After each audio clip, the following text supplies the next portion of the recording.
제3강 행정법의 법원과 효력. 법원을 법의 인식 근거로 보면 헌법은 행정법의 법원이 될 수 없다. 인간다운 생활을 할 권리와 같은 헌법상의 추상적인 기본권에 관한 규정은 행정법의 법원이 되지 못한다. 대통령의 긴급명령과 긴급재정, 경제명령은 행정법의 법원이 된다. 지방자치단체의 자치에 관한 규정은 행정법의 법원으로서 헌법이 직접 규정하고 있다. 지방자치단체의 학생인권조례는 행정법의 법원이 된다. 판례는 지방자치단체의 사무에 관한 조례와 규칙 중 조례가 상위 규범이라고 한다. 헌법에 의하여 체결 공포된 조약과 일반적으로 승인된 국제법규는 국내법과 같은 효력을 가진다. 남북 사이의 화해와 불가침 및 교류 협력에 관한 합의서는 국가 간의 조약이다. 일반적으로 승인된 국제법규라도 의회에 의한 입법 절차를 거쳐야 행정법의 법원이 된다.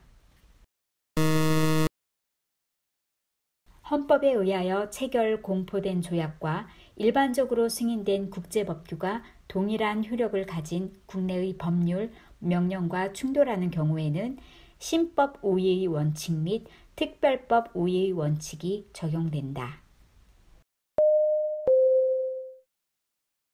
1994년 관세 및 무역에 관한 일반 협정에 위반되는 조례는 무효이다. 대법원은 초, 중, 고등학교의 학교 급식을 위해 지방자치단체에서 생산되는 우수 농산물을 사용하여 식재료를 만드는 자에게 식재료 구입비의 일부를 지원하는 지방자치단체의 조례안이 1994년 관세 및 무역에 관한 일반 협정에 위반되어 무효라고 판시한 바 있다. 국제법규도 행정법의 법원이므로 사인이 제기한 취소 소송에서 WTO 협정과 같은 국제협정 위반을 독립된 취소 사유로 주장할 수 있다. 회원국 정부의 반덤핑 부가 처분이 WTO 협정 위반이라는 이유만으로 사인이 직접 국내 법원의 회원국 정부를 상대로 그 처분의 취소를 구하는 소를 제기할 수 있다. 행정법의 불문 법원으로 관습법, 조리 등이 있다. 관습법이란 사회의 거듭된 관행으로 생성한 사회생활 규범이 사회의 법적 확신과 인식에 의하여 법적 규범으로 승인, 강행되기에 이른 것을 말한다. 국세기본법은 조세행정에서 행정선례법의 존재를 인정하는 조항을 두고 있다.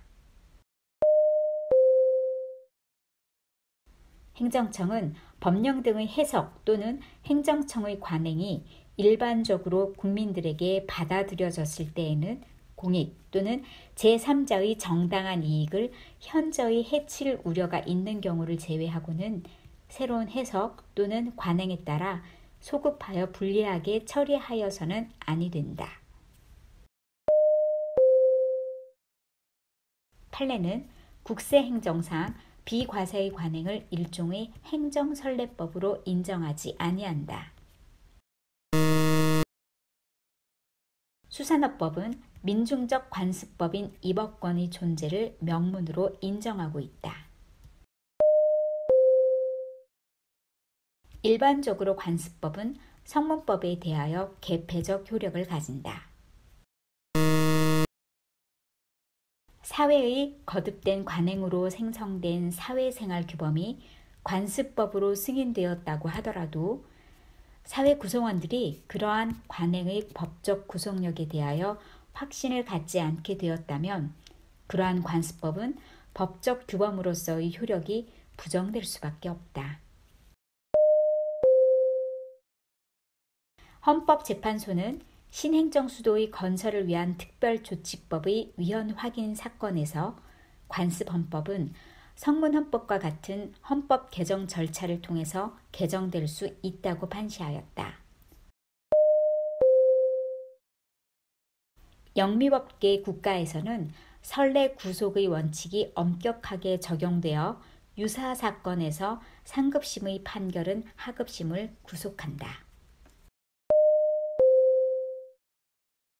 법원조직법에는 상급 법원이 재판에 있어서의 판단은 해당 사건에 관하여 하급심을 기속한다는 규정이 있다.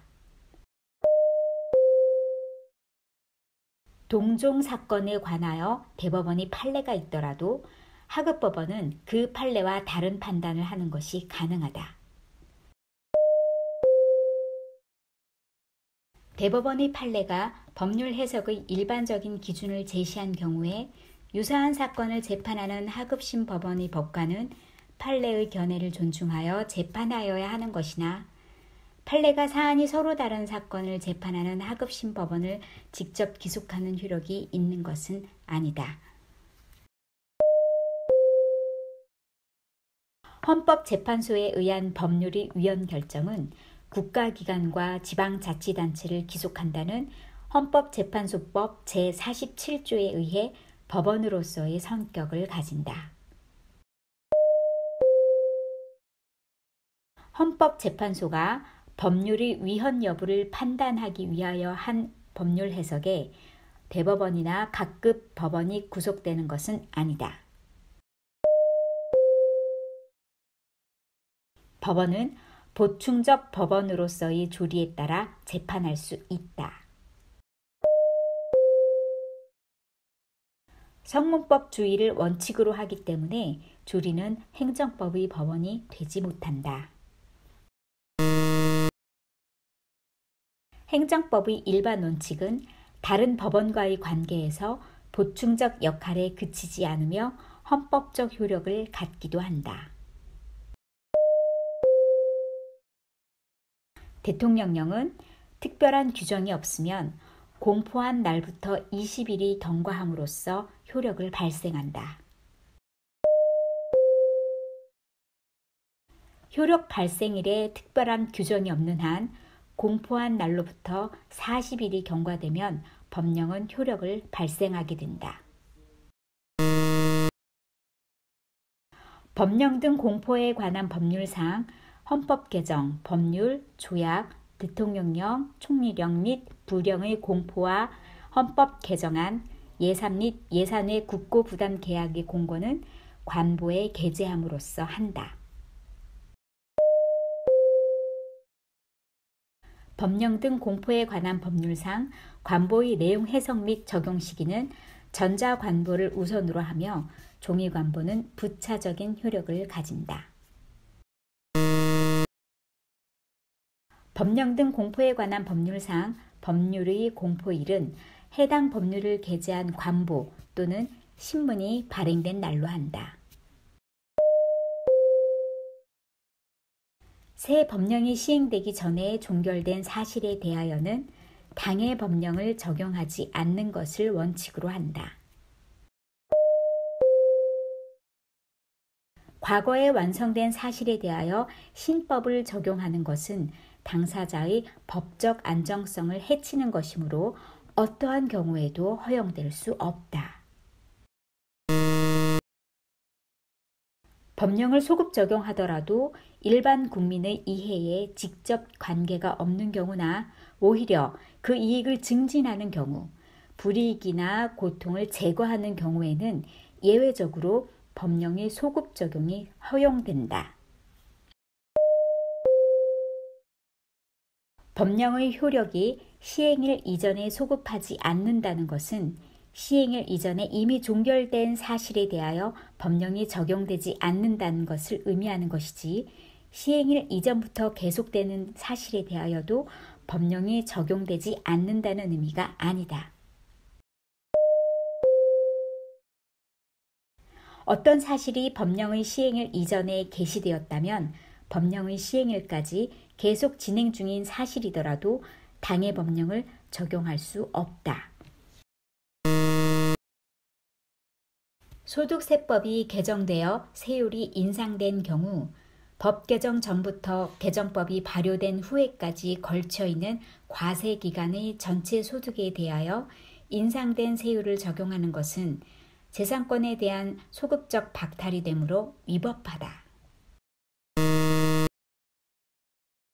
일반적으로 국민이 소급 입법을 예상할 수 있었거나 법적 상태가 불확실하고 혼란스러워 보호할 만한 실내 이익이 적은 경우에도 진정소급 입법이 허용되지 않는다. 개인의 실내 보호의 요청에 우선하는 심히 중대한 공익상의 사유가 소급 입법을 정당화하는 경우에는 예외적으로 진정소급 입법이 허용된다. 계속된 사실이나 새 법령 시행 후에 발생한 부가 요건 사실에 대하여 새 법령을 적용하는 것은 소급 입법 금지의 원칙에 저촉되지 않는다.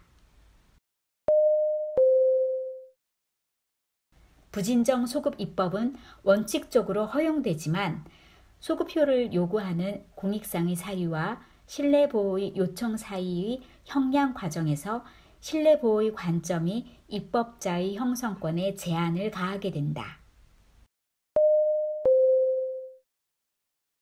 개정 법령이 기존의 사실 또는 법률 관계를 적용 대상으로 하면서 종전보다 불리한 법률 효과를 규정하고 있는 경우에도 그러한 사실 또는 법률 관계가 개정 법률이 시행되기 이전에 이미 종결된 것이 아니라면 이를 헌법상 금지되는 소급 입법이라고 할 수는 없다.